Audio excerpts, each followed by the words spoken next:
แ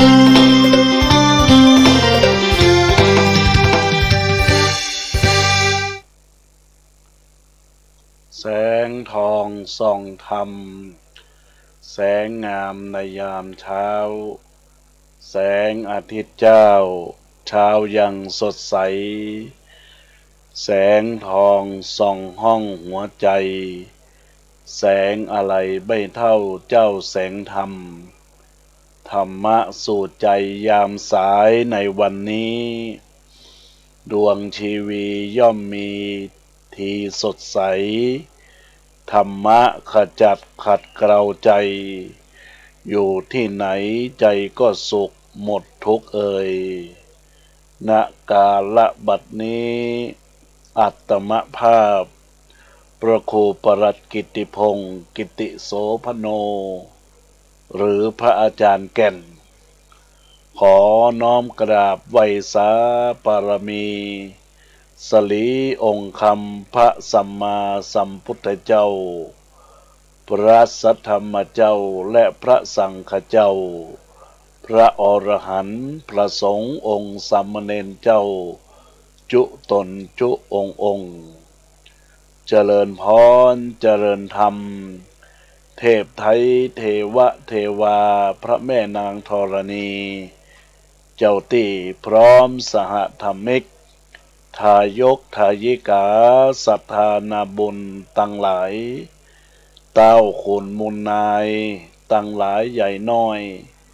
ป่อน้อยป่อนานเด็กขาอ่อนน้อยที่มีใจจื่นจ้อยนิยมในธรรม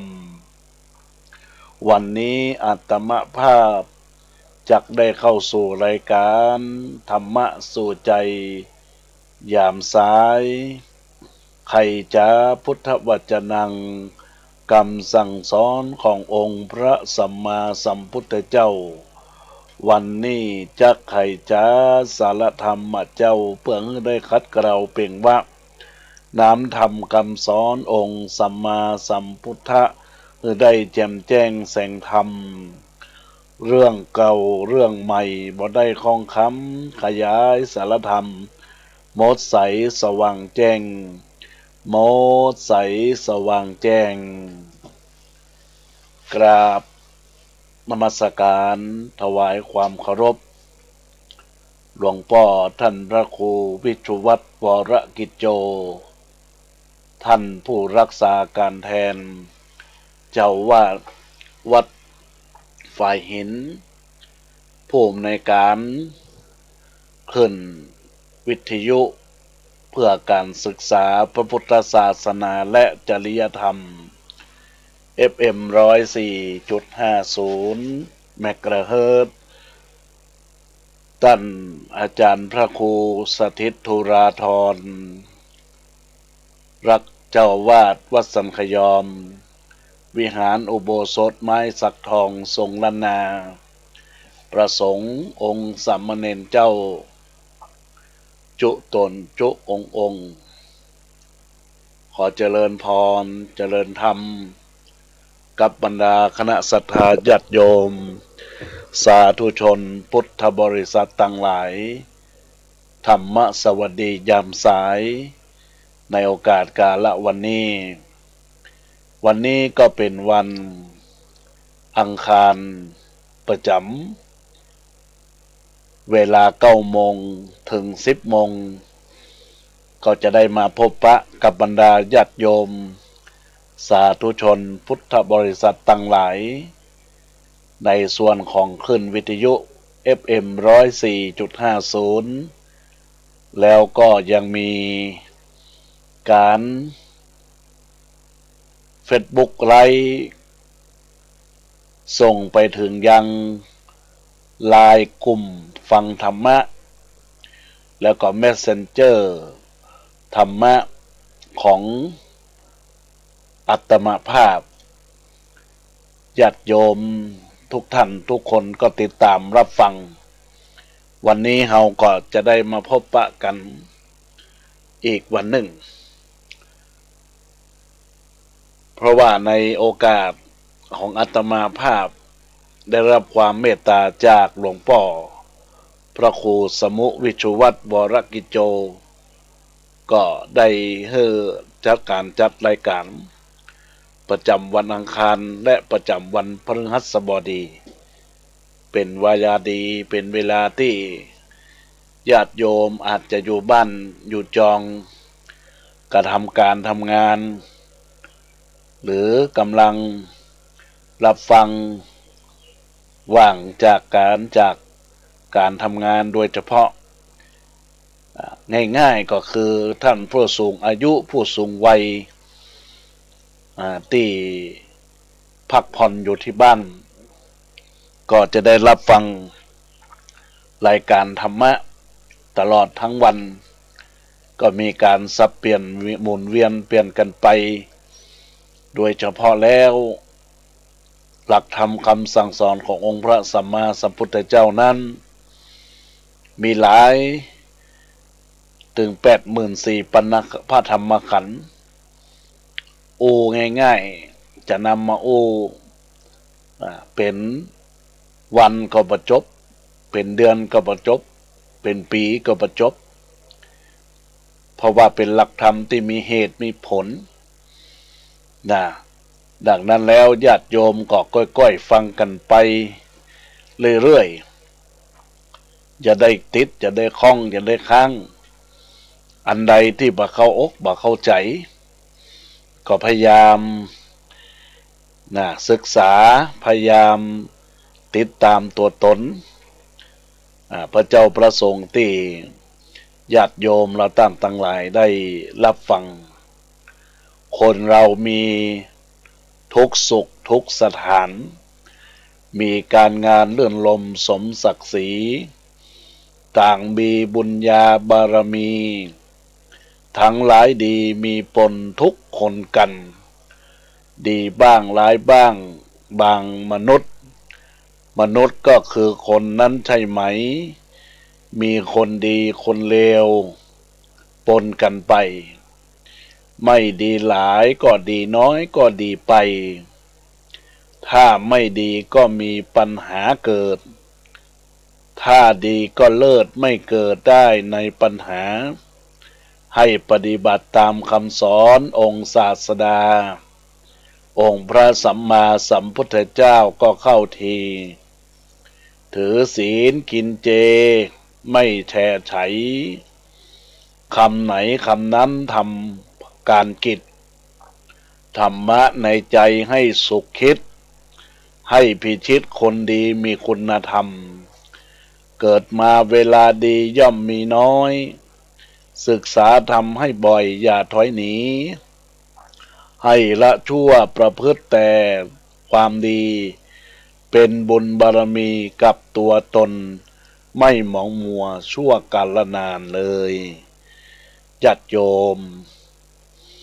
ในแห่งห้องสถานบ้านจองห้องเฮือนที่อยู่ที่อาศัยทุกสถานทุกที่ที่เราอยู่ย่อมมีความสุขย่อมมีความทุกข์ปะปนกันไปเป็นมนุษย์เราจะต้องพยายามพัฒนาจิตพัฒนาใจให้ตัวเราเป็นคนดีแล้วก็พยายามคิดดีทำดีอย่าได้มีปัญหาโดยเฉพาะหลักธรรมแห่งองค์พระสัมมาสัมพุทธเจ้าพยายามนำไปเป็นข้อคิดคติเตือนใจหลักแห่งการสร้างกุศลคุณงามความดีกันให้ได้กันนักๆในญาติโยมและท่านทั้งหลายในโอกาสนี้ก็เป็นบุญเป็นกุศลกับตัวตนของมุลาศรัทธาทุกท่านทุกคนตอนนี้ก็ต้อนรับญาติโยมที่กำลังรับฟังอยู่ทางบ้านรับฟังจาก Facebook หรือรับฟังจากสถานีวิทยุก็ดี FM 104.50 ก็ต้อนรับท่านผู้ฟังที่กำลังฟังอาตมาภาพกำลังเกริ่นนำถึงสิ่งเป็นอยู่เป็นไปเป็นมาดำรงให้เป็นไปดำรงให้ยืนยาวก็คือหลักธรรมขององค์พระสัมมาสัมพุทธเจ้าซึ่งเกตธรรมหรือว่าแก่นธรรมที่อาตมาภาพ จากได้นำมาโอมาจาบรรดาญาติโยมก็สิ่งที่ว่าปากใจกายเมื่อเราทำอะไรอย่างจะต้องมีความตรงต่อกันและกันอย่าได้คิดแล้วทำอีกอย่างหนึ่งคิดแล้วอู้ไปอีกอย่างหนึ่งมันก็ปัจจัยหลักของการเป็นอยู่แต่คิดแล้วทำตามคำอู้คิดแล้วทำปฏิบัติตามที่เราได้คิดได้วาดไว้ในทางดีเนี่ยญาติโยมมันก็เกิดผลดีอย่างอาตมาภาพอยากจะเล่าถึงทุกวัน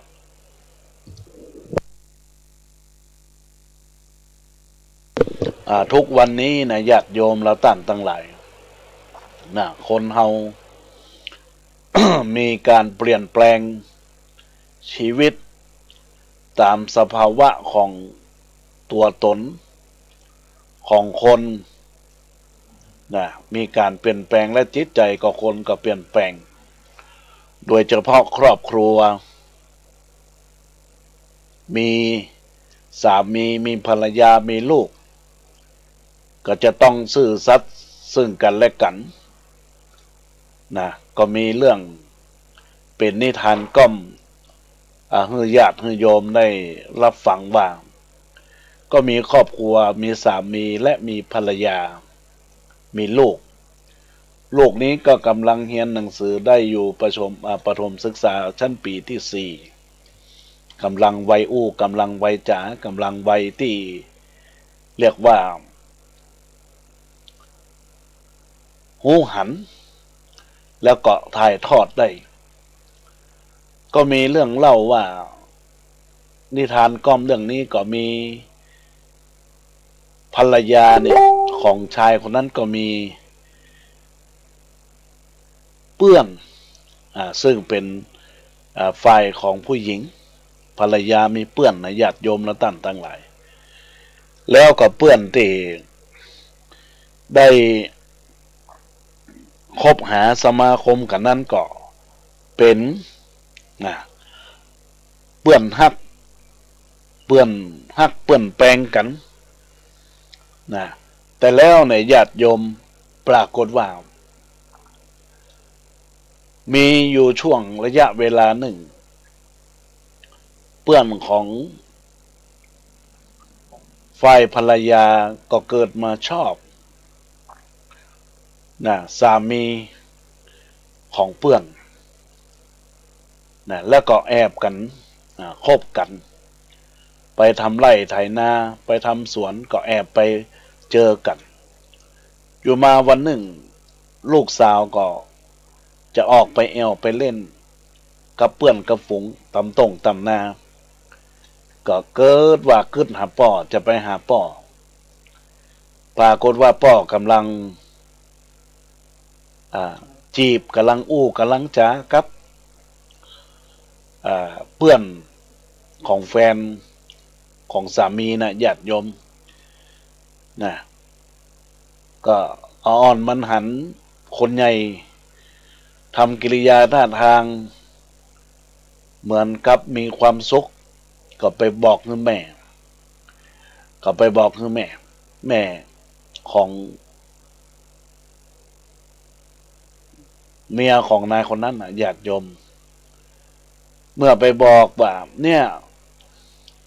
พ่อกับนะกำลังนี่อย่างกันก็บอกหูจับมือถือแขนกอดกันอะไรประมาณเนี้ยญาติโยมทั้งหลายภรรยามีความรักสามีและเพื่อนก็บอกว่าเอ๊ะไปได้จะได้นะพึ่งน้าของลูกพึ่งมาตะกี้นี่เองมาหาแม่นี่เองนะภรรยาก็มามีความสงสัยเพราะมีความรักคิดในทางบวกญาติโยมทั้งหลายอีกวันหนึ่งก็มีเหตุการณ์ว่าภรรยากำลังอู้กับแฟนของตัวเอง กับสามีตัวเองว่าวันนี้ทำงานอย่างพ่องขอฝากเอาของป่าของสวนมาตัวเนอะทันทีทันใดสามีก็รีบเร่งที่จะออกไปเพื่อที่จะไปเจอเพื่อนของแฟนไปเจอเพื่อนก็ไปเจอกันที่สวนก็อู้กันกุ๊กกิ๊งกุ๊กกิ๊ง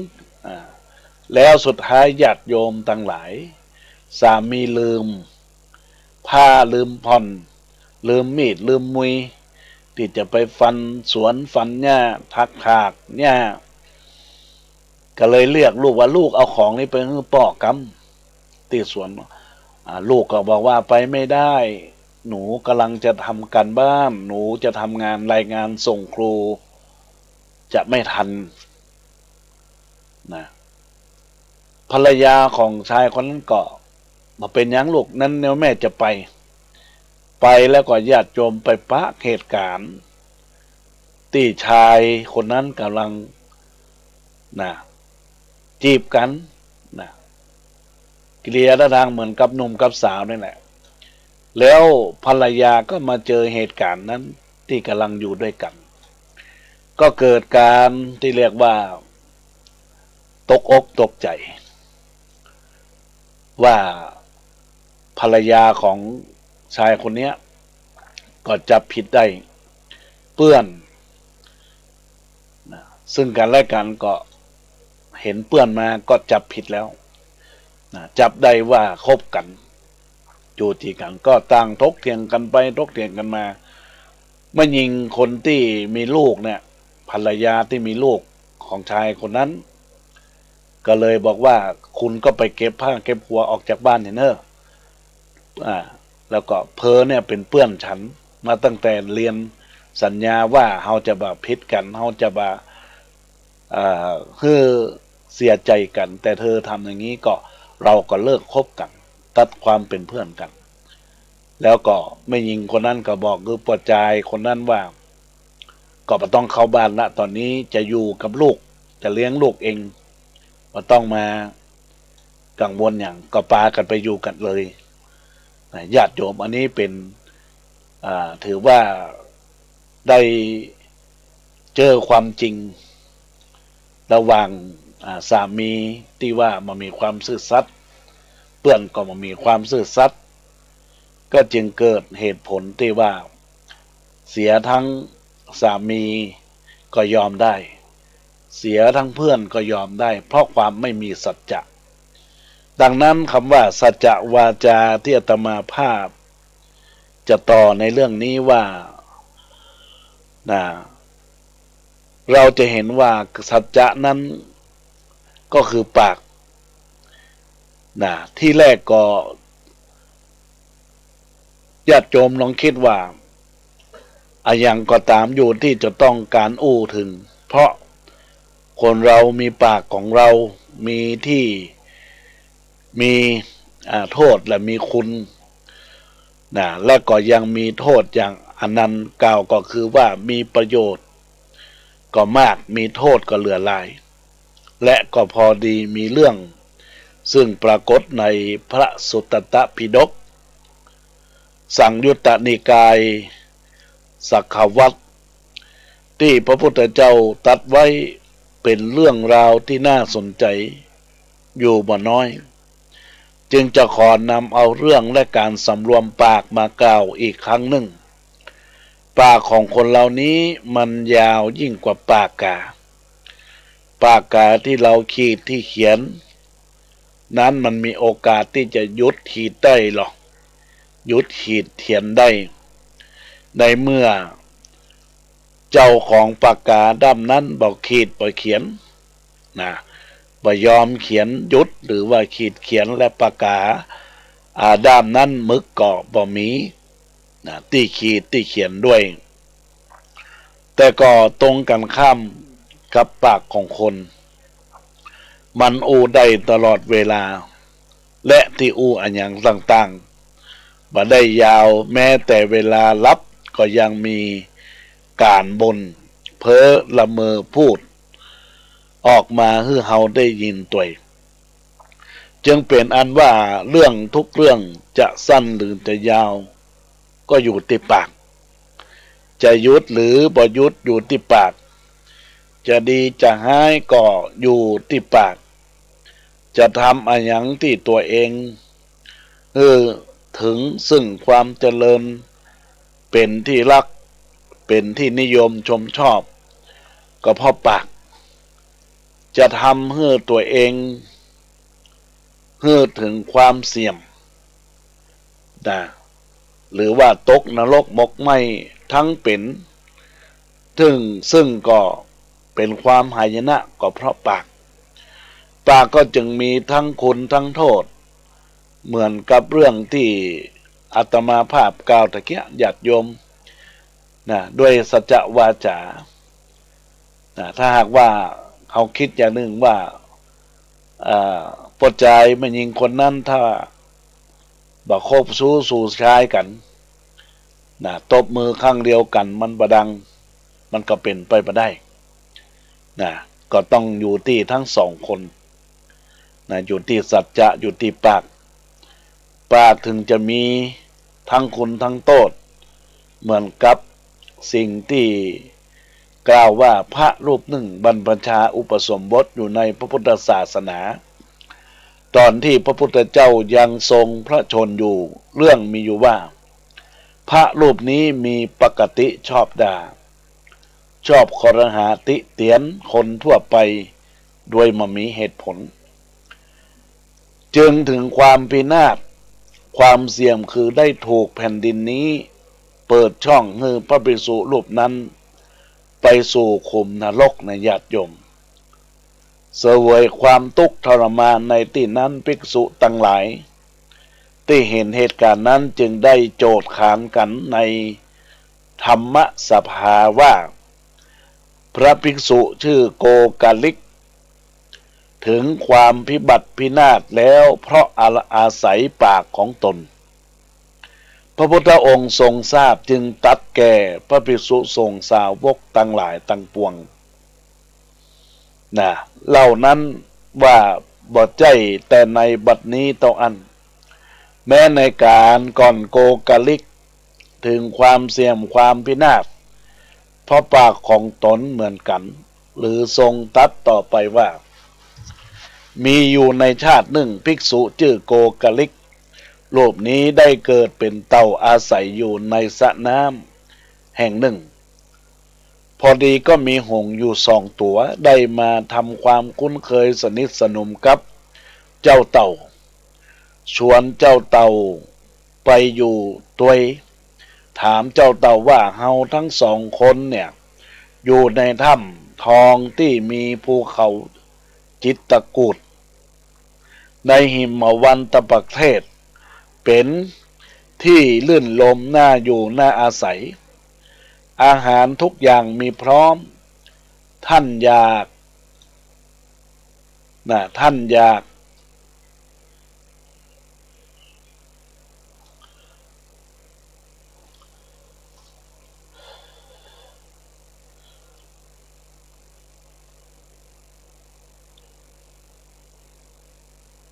ญาติโยมสาธุชนทั้งหลาย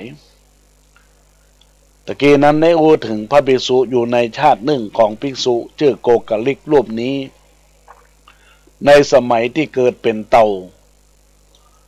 ในสมัยที่เกิดเป็นเต่าอาศัยอยู่ในสระแห่งหนึ่งพอดีก็มีหงส์อยู่2 ตัวได้มาทำความคุ้นเคยสนิทสนมกับเจ้าเต่าชวนเจ้าเต่าไปอยู่ด้วยกันถามเจ้าเต่าว่าเฮาตั้งหลายอยู่ในถ้ำทองที่ภูเขาจิตรกูฏในหิมวันตประเทศเป็นที่ลื่นลมน่าอยู่น่าอาศัยอาหารทุกอย่างมีพร้อมท่านอยากจะไปอยู่กับพวกเราหรือเปล่าเจ้าเต่าญาติโยมทั้งหลายได้ฟังดังนั้นก็มีความปรารถนาอยู่ในใจที่อยากจะไปอยู่ในที่อย่างนั้นจึงกล่าวว่าเฮาอยากไปอยู่กับพวกท่านจริงๆแต่เราจะไปได้โดยวิธีใดเล่าหงส์ทั้ง2ญาติโยม จึงอู้กับเต่าว่าบ่เป็นหยังเฮามีพิธีการที่เฮาจะนำตั้นไปคือได้แต่ต้องมีข้อแม้ข้อห้ามอยู่คือท่านต้องระวังปากของตั้นก็แล้วกัน เจ้าเต่าก็มีความสงสัยจึงถามนะญาติโยมจึงถามว่าเพราะเหตุใดจึงต้องระมัดระวังปากหงส์ทั้งสองจึงบอกเล่านะว่าเฮาจะเฮือตั้นเอาปากคาบท่อนไม้ตรงกลางส่วนเฮาทั้งสองจะคาบปลายไม้ทั้งสองนำท่านไปโดยทางอากาศนะเจ้าเต่าก็ตอบรับคำเป็นมั่นเป็นเหมาะที่จะรักษาปากของตนไว้ด้วยบ่มีการอู้อันอย่างในระหว่างต่างทั้งหงส์ทั้งสองญาติโยมจึงได้พาเจ้าเต่าไปโดยวิธีบินไปทางอากาศคณะนั้นญาติโยมสาธุชนตั้งหลายพวกละอ่อนเลียบไปเห็นเข้าจึงพากันแตกตื่นเป็นที่แปลกประหลาดพากันร้องตะโกนขึ้นไปว่าหงส์หามเต่าหงส์หามเต่าเจ้าเต่าได้ยินเสียงของพวกละอ่อนตะโกนร้องอย่างนั้นก็มีความพอใจคิดจะด่าพวกนั้นว่าธุระอันหยังของพวกเองที่มาว่าเฮือข้าไอ้พวกละอ่อนเป็ดผู้ชาติชั่วกำลังอ้าปากนะญาติโยมจะอู้ปากของเจ้าเต่าก็หลุดออกจากท่อนไม้ที่ตนเองกำลังคาบเอาไว้ร่างของเจ้าเต่าก็ตกลงที่พระลานหลวงในเมืองพาราณสีกระแทกกระปื้นแตกกระจัดกระจายหาเป็นชิ้นดีบ่ได้ญาติโยมพระพุทธองค์ก็ทรงแสดงอดีตนิทานชาดกอย่างนี้แล้วจึงตัดต่อไปว่าเต่าเป่งวาจาได้ฆ่าตัวเองแล้วหนอเมื่อท่อนไม้ที่ตนคาบไว้ดีแล้วก็ฆ่าตัวเองด้วยวาจาอันเป็นของตนเต่าถึงความพินาศเพราะพูดมากผู้ใดสำรวมปากมีปกติด้วยปัญญาบ่ฟุ้งซ่านประกอบด้วยเหตุด้วยผลคำอู้ของเขาย่อมไพเราะย่อมมีประโยชน์นิทานชาดกเรื่องนี้นะญาติโยมมีความหมายอยู่ในมากหลายเป็นอุทาหรณ์เป็นตัวอย่างได้เป็นอย่างดีเหมือนคำนิยามที่กล่าวไว้ความเห็นของรามจิตติว่าปลาหมอก็ตายเพราะปากพูดดีเป็นสีแก่ปากพูดมากปากก็เป็นสีธรรมดาปลาหมอเวลามันอยู่ใต้น้ำจะพ้นน้ำขึ้นมาเห็นปุดที่ผิวน้ำคนก็ตกเบ็ดตกป่าเห็นผิวน้ำเป็นฟองปุดก็รู้ว่าตรงนั้นมีปลาหมออยู่เอาเหยื่อล่อตกเป็ดไปได้ขึ้นมาจึงต้องตายเพราะปากตัวเองคนเหล่านั้นก็จึงต้องระวังปากระวังคำพูดให้มากที่สุดอย่าเป็นคนอู้พร่อยอย่าเป็นคนดีแต่อู้อย่ามีปากเป็นตะไคร่อย่าเป็นปากกระโถนอย่าเป็นคนปากบอนปากเปราะรานทางนี้เพื่อป้องกันตัวเองบ่ความเสี่ยมเกิดขึ้นกับตัวเองและผู้อื่นความสุขความเจริญมันก็จะบังเกิดขึ้นแก่บุคคลผู้สำรวมปากสำรวมวาจาดังพุทธสุภาษิตที่กล่าวว่าสาธุวาจายะสังวโรการสำรวมวาจาเป็นคุณยังประโยชน์เพื่อมีความสำเร็จ เป็นมนุษย์สุดนิยมเพียงลมปากจะได้ยากหวยหิวเพราะฉิวหาแม้พูดดีมีคนเขาเมตตาจะพูดจาจงพิเคราะห์ให้เหมาะสมคนปากกล้ากลางแข็งอูไก่แก้วแก้วก็แง่งอูไก่แสงแสงก็กัดคนปากขวางปากชัดบ่มีภัยคุณหน้าอันนี้เป็นพุทธสุภาษิตที่มากรไกกับบรรดาคณะสัตยาญาติโยมตันสาธุชนว่าคนปากกล้า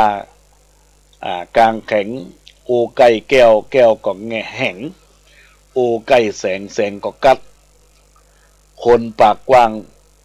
ปากชัดก็บ่มีภัยได้คุณนาก็ญาติโยมลองพิจารณาเอาเนอะญาติโยมวันนี้ได้นำสารธรรมมามาจากในเกลในเรื่องของสัจจะวาจาเรื่องของปากของเราท่านทั้งหลายที่เราเรียกว่าปุถุชนคนเฮาและต้านทั้งหลายเนี่ยถ้าหากว่ามีสัจจะวาจา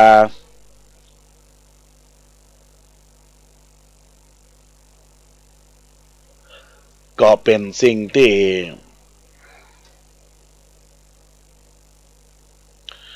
เป็นวาจาที่เราท่านทั้งหลายก็ต้องนำไปพิจารณาในตัวตนของเราท่านทั้งหลายเป็นสิ่งที่จะต้องมันพิจารณาวิธีการที่เราจะที่เราจะจ๋าในหลักของการเป็นมนุษย์ต้องมีสัจจะวาจาเหมือนคำพุทธสุภาษิตที่ได้กล่าวไว้เหมือนคำว่าสาธุวาจายะสังวโรการสำรวมวาจาเป็นคุณยังประโยชน์คือสำเร็จเราจะต้องมีสัจจะวาจาประดุจดังประโยชน์คือมีความสำเร็จต่อตัวต่อตนของเราตั้งหลายก็จะเป็นสิ่งที่ดีเกิดขึ้นในตัวตนของเราดังนั้นแล้วญาติโยมสาธุชนพุทธบริษัทต่างหลายทุกท่านทุกคนเมื่อเราได้กระทำบำเพ็ญให้เป็นไปกระทำบำเพ็ญให้เป็นอยู่นั้นในลักษณะของความดีของเราตั้งหลายก็พยายามพึงสั่งวรวาจาในญาติโยมก็เป็นสิ่งที่ดีที่งามก็ขออนุโมทนาขอบคุณกับบรรดาญาติโยมที่ได้ตั้งอกตั้งใจรับฟังอันนี้ก็ขอประกาศบอกบุญกับบรรดาญาติโยมสาธุชนและท่านทั้งหลายเนอที่รับฟังอยู่ในขณะนี้ท่านใดอยากมีเจตนาร่วมสร้างรูปเหมือนใบประกาศของหลวงพ่อพระครูโอภาสวิหารกิจอดีตรองเจ้าคณะอำเภอสันทรายอดีตเจ้าวาดวัดสันขยอมในโอกาสที่จะได้จัดสร้างรูปเหมือนเพื่อประดิษฐานไว้ณวิหารไว้สักการะบูชาญาติโยมก็สามารถแจ้งความประสงค์จำนงหมายตามเจตนาของคณะสัตยาญาติโยมวักมาหาได้100 บาท200 บาท300 บาทตามเจตนาของคณะสัตยาญาติโยมซึ่งญาติโยมทั้งหลายในโอกาสที่อาตมาภาพประชาสัมพันธ์บอกกล่าวทั้งขึ้นวิทยุ FM 104.50 และขึ้นวิทยุ FM 96ก็มีญาติโยมสาธุชนพุทธบริษัทต่างหลาย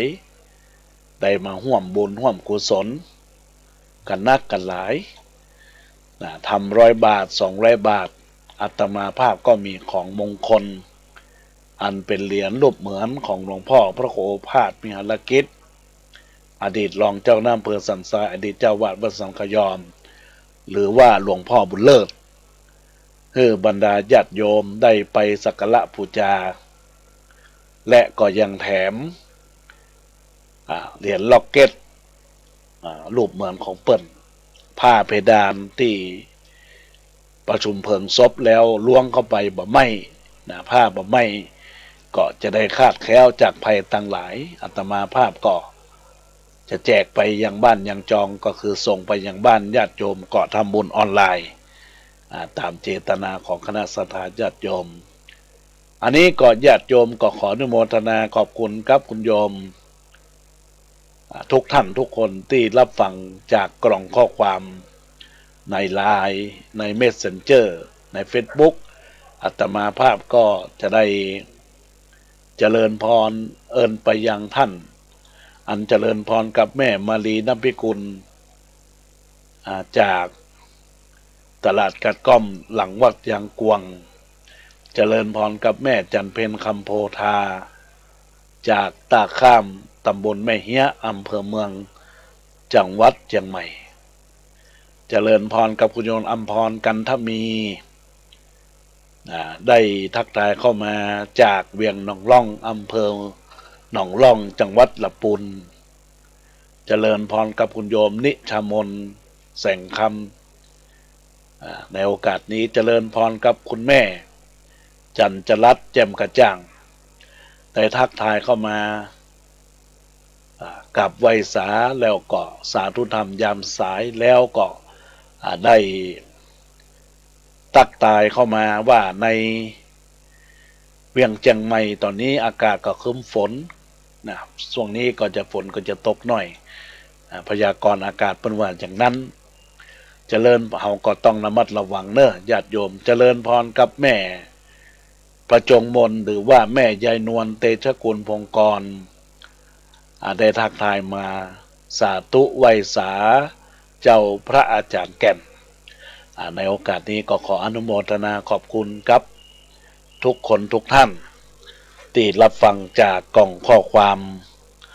ในไลน์ Messenger ในโอกาสนี้สำหรับวันนี้และวันพรุ่งนี้อาตมาภาพจะได้จัดรายการเป็นกรณีพิเศษในคลื่นวิทยุ96ญาติโยมทั้งหลายเพราะว่าท่านพระมหาประสิทธิ์ธรรมาภินันโทเจ้าวัดวัดจังกำอำเภอป่าซางจังหวัดเชียงใหม่เปิ้นติดภาระเพื่ออาตมาภาพได้จัดแต่งวันนี้พักบ่าย2 โมงถึง3 โมงปะกันที่ขึ้น96ในญาติโยมปะกันที่ขึ้น96เนอะญาติโยมอยู่ทางใดทักทายกันก็บอกกล่าวบอกบุญบอกเปล่ากล่าวประกาศเจริญพรกับคุณแม่เกี่ยงคำลุ่งไพโรจน์จากดอยสะเก็ดเจริญพรกับแม่สายคำทลถาจากบ้านโปร่งดอยสะเก็ดแล้วก็ยังมีญาติโยมขนลุ่มน้ำวางได้ทักทายเข้ามาก็ขออนุโมทนาขอบคุณเนอะก็ตอนนี้ก็มีแม่ศรีวิไลสุมาลีสุมาลีจากแม่แจ่มได้ทักทายเข้ามาในรายการธรรมะในโอกาสนี้ก็ขออนุโมทนาขอบคุณกับทุกคนที่เจริญพรกับแม่เกศพงพิกุลก็ได้ทักทายมาก็ขอเป็นขวัญกำลังใจกับครอบครัวของแม่เนอะที่กำลังฝักฟื้นจากการปฏิบัติธรรมอยู่ที่บ้านฝักฟื้นร่างกายแข็งแรงสมบูรณ์ก็ขออนุโมทนาขอบคุณเพื่อพ้นภัยจากสิ่งตั้งหลายตั้งปวงที่เกิดขึ้นในโอกาสที่ได้กระทำความดีกับตนตัวสร้างบารมีธรรมก็ขอครอบครัวได้พ้นภัยไกลจากโทษในโอกาสนี้ก็ขออนุโมทนาขอบคุณกับบุญที่เกิดจากจิตจากใจของคณะศรัทธาญาติโยมอุบาสกอุบาสิกาทายกทายิกาศรัทธานาบุญเราต่างหลายทุกท่านทุกคน ที่ได้รับฟังในขึ้นวิทยุ FM 9 FM 104.50ในโอกาสนี้เนี่ยก็ขออนุโมทนาขอบคุณกับบรรดาญาติโยมทุกคนทุกท่านที่ได้รับฟังในโอกาสนี้ก่อนนี้ก็จะเปิดสายหน้าไมค์ให้บรรดาญาติโยมท่านสาธุชนต่างหลายได้ทักทายเข้ามาในโทรศัพท์หน้าไมค์ที่เบอร์โทรศัพท์096 262 9694 096 262 9694ก็ขอเจริญพรกับแม่เอ้ยสุติวงศ์จากบ้านแม่ย่อยใต้อำเภอสันทรายจังหวัดเชียงใหม่ได้ทักทายเข้ามากล่องข้อความในโอกาสนี้ก็ขออนุโมทนาขอบคุณที่ได้ทักทายเข้ามาได้มีส่วนร่วมกับการที่อาตมาภาพได้จัดรายการเป็นขวัญเป็นกำลังใจกับทุกคนทุกท่านเป็นบุญกุศลก็ขออนุโมทนาบุญที่เกิดจากจิตจากใจของราศรัทธาญาติโยมเราต่างหลายที่รับฟังรายการธรรมะยามสาย FM 104.50 วัดไฝ่หินในโอกาสนี้ญาติโยมบ่าย2 ถึง 3 โมงก็เจอกันในคลื่นวิทยุ 96.0 วันนี้จะบรรยายธรรมแทนท่านพระมหาประสิทธิ์เขมาพินันโทธรรมาพินันโทในโอกาสนี้ก็ขอเจริญพรกับคุณโยมแม่ครูไก่สุรพีคำหนอแก้วได้ทักทายเข้ามาในรายการธรรมะในโอกาสนี้เป็นขวัญกำลังใจกับอาตมาภาพที่กำลังจัดรายการอยู่ในขณะนี้ก็ขออนุโมทนาบุญกับทุกคนทุกท่านวันนี้ประจำวันอังคารได้ได้จ๋าเรื่องปากเรื่องจ๋าสัจวาจาก็จะเป็นบุญครับตนตัวของเราต่างหลายสร้างบารมีธรรมธรรมะสู่ใจฟังแล้วให้ฉุกคิดแม้น้อยนิดก็ยังดีฟังแล้วก้อนไกจะได้สุขขีสาระดีๆมีมาเตรียมแท่ง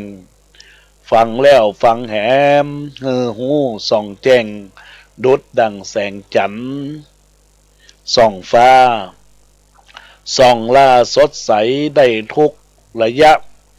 แม้มีเมฆฟ้าผ่ามัวทำดีและชั่วต่างอยู่กับตัวจะขุ่นจะมัวไต่ตองคือใดจะขาวจะดำจะตกจะตำได้ก็อยู่ที่ตัวนั่นกระทำจะมดจะใสในห่วงบ่วงกำคัดใสเงางามพิจารณาคือใดพิจารณาคือใดญาติโยมสาธุชนพุทธบริษัทต่างหลายที่รับฟังอยู่ในขณะนี้ตอนนี้ก็ยังมีเวลาเหลือประมาณ 3-4 นาทีก็ยังสามารถที่จะเอ่ยเข้ามาญาติโยมเบอร์โทรศัพท์096 262ทักนามมาในกล่อง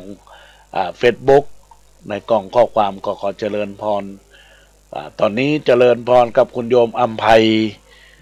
วีรสะจากบ้านต้นพึ่งอำเภอเมืองจังหวัดระปูนได้ทักเข้ามากราบสาธุเจ้าท่านอนุโมทนาขอบคุณที่พี่น้องตังบ้านต้นพึ่งเมืองระปูนกำลังรับฟังจากการไลฟ์เฟซบุ๊กเข้ามาก็ขออนุโมทนาบุญเป็นอย่างยิ่ง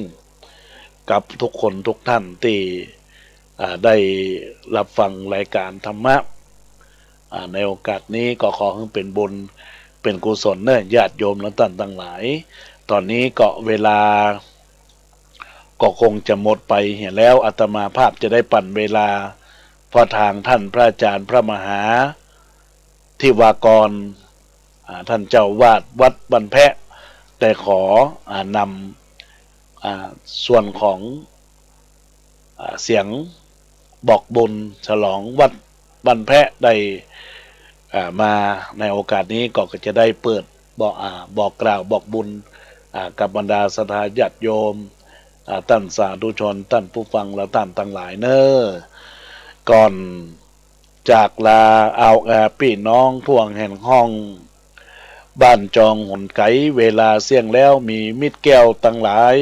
ลาตึงยิงใจพระผายเกี่ยวข้องมีโจกมีใจดีจีวีพังพร้อมศีลธรรมคันรองสืบไว้ป้นจากเคาะภัยนาอาสากรไกธรรมะสู่ใจได้งดงามขอเฮือพี่น้องเรียงรองติดตามอายุวันนะ